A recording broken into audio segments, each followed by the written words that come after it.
Ahora,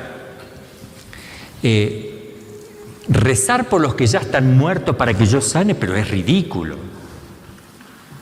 Eso no es así. Eso no es teología. Yo puedo rezar por los muertos para que salgan del purgatorio y se purifiquen más rápido. ¿Qué piensas? ¿Los pecados de mis padres, abuelos, bisabuelos, tatarabuelos me han sido comunicados? ¿Los he recibido, los he heredado? ¿Puedo orar por ellos ahora que están en el purgatorio, en el cielo, donde estén, en el infierno? ¿Puedo orar por ellos para que esos pecados en mí sean quitados? Hola, hola queridos jóvenes, queridos hermanos, ¿qué tal? ¿Cómo están? Espero que se encuentren muy bien. Por aquí les saluda el Padre Byron. Me encuentro en otro ambiente, estoy aquí más o menos improvisando para hacer este video con las limitaciones que tenemos, sin embargo creo que va a salir bien. Tenemos una cámara aquí frontal, luego cuando me doy la vuelta y voy a reaccionar al video tenemos otra cámara pequeña allí detrás. Todo esto depende de la luz natural que tenemos ahora, mientras más sale el sol, se oculta un poco, pues se verá más claro o menos, ¿no? Sencillamente esto, el día de hoy quisiera tratar un tema, pienso muy importante recalcarlo. Ya hemos tratado de esto en otros momentos, yo he respondido a preguntas muy parecidas a las que le van a hacer al padre que vamos a ver a continuación, que es el padre Carlos Spahn, muy conocido últimamente por algunos videos que se han hecho populares de algunos temas de espiritualidad, de teología. Aquí comienza el video, atención. Sí, me llama mucho la atención cuando habla usted sobre los pecados que cometieron los papás. Y he escuchado mucho de una frase que dice: los pecados de los padres los hijos los heredan, por así decirlo. Es una frase muy trilladita, ¿no? Entonces, ahora sí, si mis papás me heredaron algunos pecados, mis abuelos, mis ancestros, no sé, ¿verdad? Podemos nosotros ya con oración, no sé, romper con eso, con los hijos, porque a mí no me gustaría ahora sí heredarle a mis hijos los pecados o mis pecados, ¿verdad?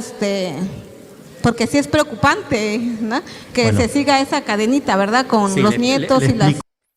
Aquí, pues en ese espacio se han hecho muchas veces preguntas similares, ¿no? Es importante aclarar. Probablemente tú eres nuevo en este canal, así que pensando en ti, también vamos a responder. Le explico un poquito. Adán y Eva... El padre comienza por lo más fundamental, entender la doctrina del pecado original. Eso es muy importante para luego no confundir con lo que se suele decir muchas veces esos pecados heredados, ¿no? Aquí sobre todo hay una cuestión, pienso yo, de confusión en cuanto a los términos, que el lenguaje pues tiene su poder, digamos así, y afecta, positivo o negativamente. Y si es que nosotros con el lenguaje utilizamos palabras que el entendimiento entiende de otra manera, pues ahí comienza ya el error y uno comienza a cometer pues a veces actos que no están acordes a la doctrina católica, en este caso en cuanto a la intercesión, porque muchas veces se piensa: voy a orar para que se rompa este pecado que he recibido de mis padres, y pensando, yo por ejemplo soy infiel porque mi papá me pasó ese pecado y yo soy infiel, y entonces voy a orar por él para que él quede limpio de esa infidelidad y así yo también, y como que se rompa de alguna manera. O si es que en él no se va, por lo menos se rompa una cadena, una especie de cadena que se ha creado entre él y yo, y por eso yo soy también infiel. Hay que tener mucho cuidado con esto, porque se lo relaciona a este pecado heredado con el pecado de Adán y Eva, siendo así que el pecado de Adán y Eva es algo extraordinario, único en su especie. Es más, en la teología se estudia que se le llama pecado solamente por analogía al pecado personal, al pecado moral.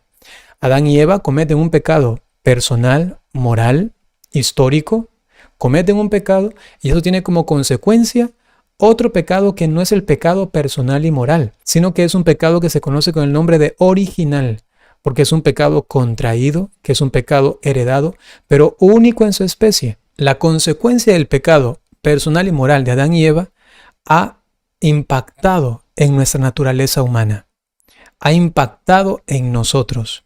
Hemos nacido luego manchados en consecuencia del pecado personal que ellos cometieron y eso que nosotros hemos recibido. Y no significa esto que yo ahora tengo el pecado de ellos, sino que es una consecuencia del pecado personal que ellos cometieron. no significa que yo tengo ese pecado en el sentido de que yo lo he cometido, en ese sentido no, sino que es pecado en el sentido de que lo he recibido, yo no he hecho absolutamente nada, no tengo allí una contribución moral en este pecado, solamente lo he recibido, pero eso se da solamente en el pecado original. Lo que se conoce luego, que se suele decir por allí explicando de una forma, de otra forma, de pecados heredados, es otra cosa que no tiene que ver con el pecado original. Si acaso se quiere entender de alguna manera, es lo que el Padre también va a decir después, que es una consecuencia de los pecados morales de los padres, pero que no afectan como el pecado original que uno lo recibe, aunque uno no lo haya cometido, sino que esos pecados son solamente consecuencias en la naturaleza de los propios padres que al engendrar a los hijos pueden llevar a los hijos a tener propensiones a dichos pecados, pero eso solo se entiende de una forma biológica, lo que se conoce actualmente con el nombre de epigenética. Bueno, yo creo que ya he hecho una contextualización demasiado grande, disculpas. Vamos a ver. Presentaban a toda la humanidad y fueron probados en la obediencia para todos. Es un caso único, porque ellos son los primeros padres creados por Dios que nos representaban a todos en el plano natural. Por eso se transmite el pecado original por la naturaleza misma. Es decir, yo nazco ya así, porque esa prueba fue solo para ellos, representándonos a todos nosotros. Aquí está el Catecismo de la Iglesia Católica, numeral 404, y dice: Adán y Eva cometen un pecado personal. Ese pecado personal, ojo, no es el pecado luego original, y tampoco puede ser entonces un pecado personal el que yo heredo. Atención, yo no heredo pecados personales, es decir, que el pecado de mi padre ahora lo tengo yo, eso no. Dice, Adán y Eva cometen un pecado personal ellos, pero este pecado afecta a la naturaleza humana. La naturaleza queda como corrompida, se dice también herida por ese pecado cometido por ellos. Ese pecado les corrompe a ellos en su naturaleza, ya que los padres co-crean, participan en la creación del nuevo ser y ellos dan su cuerpo. Al dar pues de ellos humanamente, la naturaleza humana, todo lo que la naturaleza humana requiere de la participación de los padres, ellos lo dan, y esto viene ya con la corrupción del pecado que se conoce como original, a causa del pecado personal que ellos cometieron. Entonces lo que recibimos, insisto, no es el pecado personal, no es que el pecado de infidelidad ahora lo tengo yo aquí en mi naturaleza, no. Lo que hemos recibido es esta herida en la naturaleza humana, ¿sí? En la naturaleza humana, que luego quedó propenso a cometer cualquier pecado, pero solamente como propensión. No es que yo tenga en mí un pecado personal que cometió mi papá. No, lo que tengo es el pecado original que afectó mi naturaleza, ¿sí? Y ahora puedo ser propenso a alguno u otro pecado dependiendo de otros factores. Repito, ya lo dirá el Padre más adelante. Y continúa el catecismo. Es un pecado que será transmitido por propagación a toda la humanidad. El pecado original es un pecado contraído, no cometido. Un estado y no un acto. A partir de los que van naciendo después, si nace mi papá y va creciendo y tiene su vida y nazco yo después, si mi papá estaba robando o robó, yo no soy ladrón. O sea, el pecado no se me transmite a mí. ¿Qué se me puede transmitir? Hábitos que estoy escuchando y que estoy viendo en mi casa. Los pecados personales nunca se pueden transmitir. Lo que puede pasar es que en el contexto ya del crecimiento del niño, él vaya aprendiendo malas acciones, malos actos de sus padres y en consecuencia replica eso que ha visto, que ha escuchado. Es decir, entra lo sociable, lo sociológico, el contagio social. Si yo veo que mi papá suele robar y cuenta y habla de que sacó esto, y yo voy a empezar a hacerlo porque veo que eso se puede hacer. Sé que está mal, pero que bueno que se puede hacer porque mi papá lo hace. O mentir, mi papá miente, se me va a pegar a mí también eso. No porque yo nací así, mentiroso, sino porque lo he escuchado a mi padre muchas veces y empiezo a mentir. Pero si yo me doy cuenta y digo, no, mi papá está mintiendo, yo estoy mintiendo también, no, entonces no lo voy a hacer más. Y uno lo deja de hacer.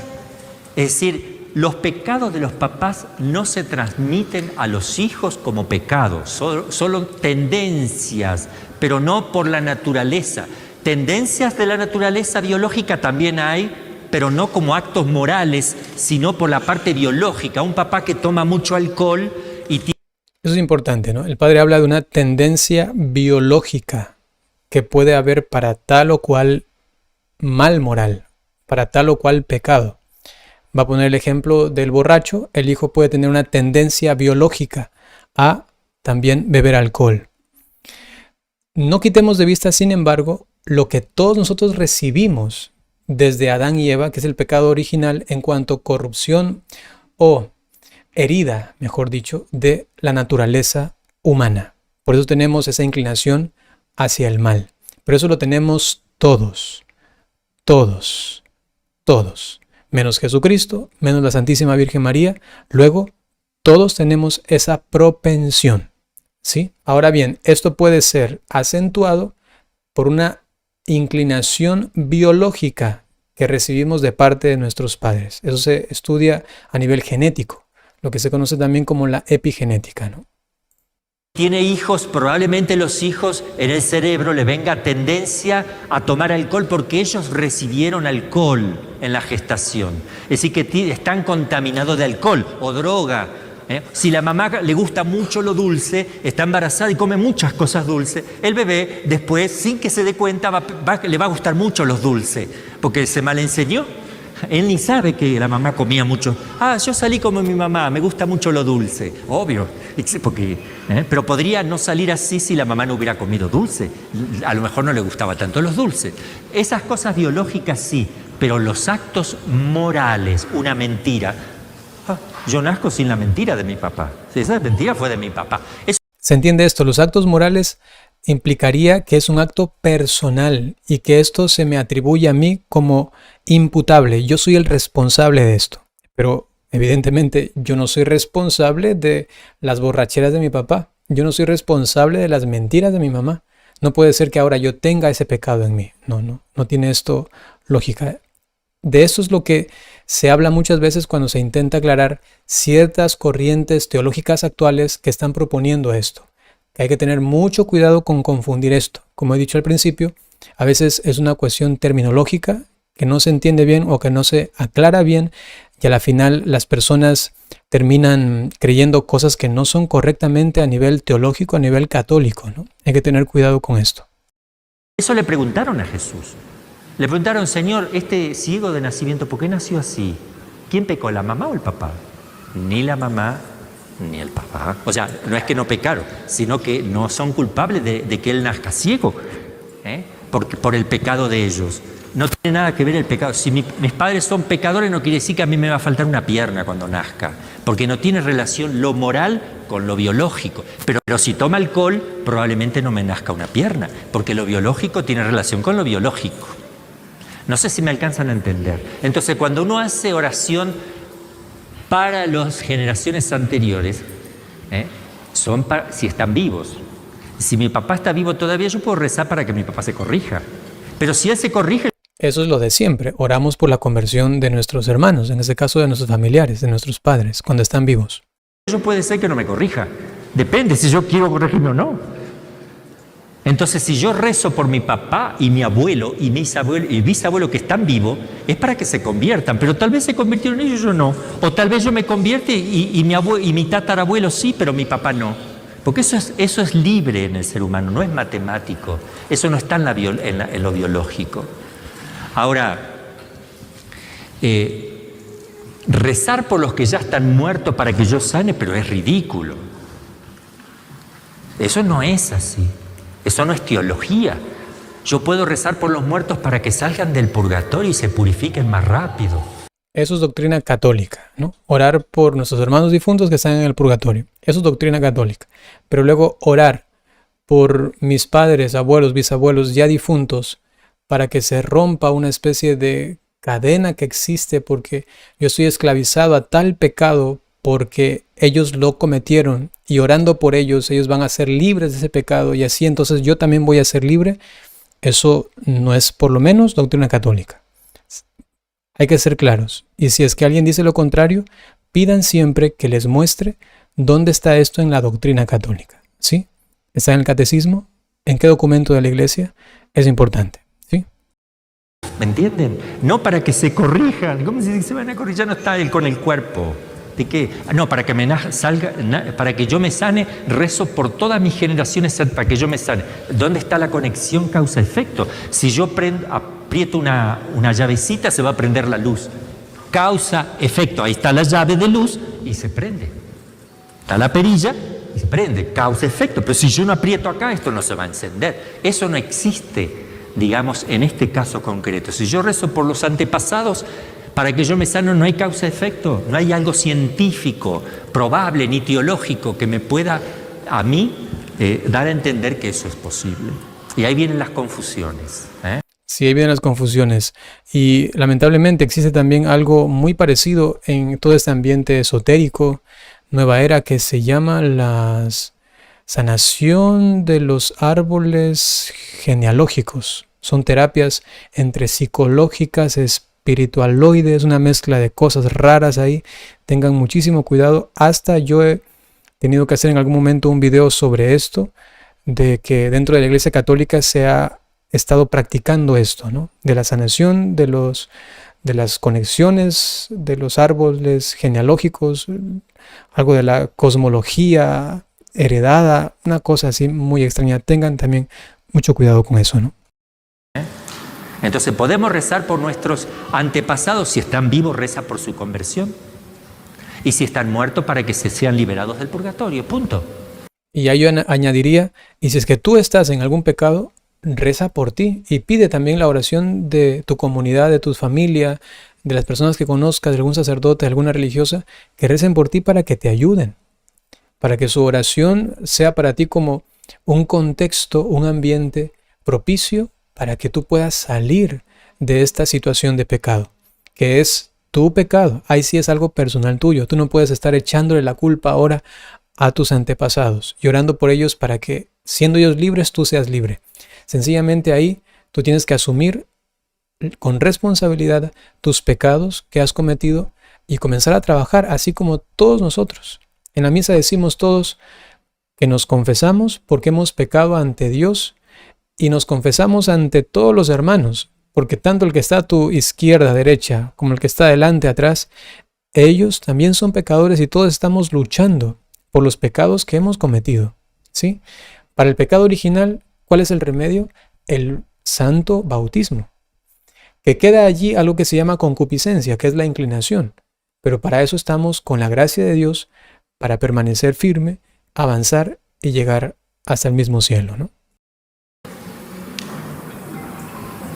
Es que uno quiere sanar a todos. Es que pasa que yo miento tanto que si yo rezara por mis antepasados, se me iría la mentira. Es mentira. Es mentira. Otra mentira. Es mentira. No se te va a ir, porque eso es lo más fácil que tú crees que eso es así. Ojalá fuera así. Porque yo rezo por Adán y Eva y somos todos santos. ¿Por qué no rezamos todos para que se sane Adán y Eva? Y ya somos todos santos. ¿No es así? Gracias por la pregunta, porque me dio posibilidad de explicar un poquito esto. Bien, queridos hermanos, sencillamente eso es lo que quería compartir, acentuando este tema, quizá para que hayan otras luces que nos puedan ayudar a entender mejor esto y que no vayamos a caer en confusión de prácticas espirituales o a veces también psicológicas, según lo que mencionaba antes, esotéricas también. Hay que tener un poco de cautela en esto, ¿sí? Y hacer lo que humildemente nos ha enseñado siempre la Iglesia Católica, ¿sí? Oremos por nuestros hermanos difuntos, oremos por la conversión de nuestros padres, oremos por nuestra propia conversión. Ese es el camino sencillo y responsable, personal. Digo responsable, no parecía que decía irresponsable. Y responsable que tenemos que tener cada uno de nosotros. Permítanme ahora darles la bendición. El Señor esté con ustedes. La bendición de Dios Todopoderoso por intercesión de la Santísima Virgen María, San José y todos los ángeles y santos. En el nombre del Padre, y del Hijo, y del Espíritu Santo. Hasta pronto.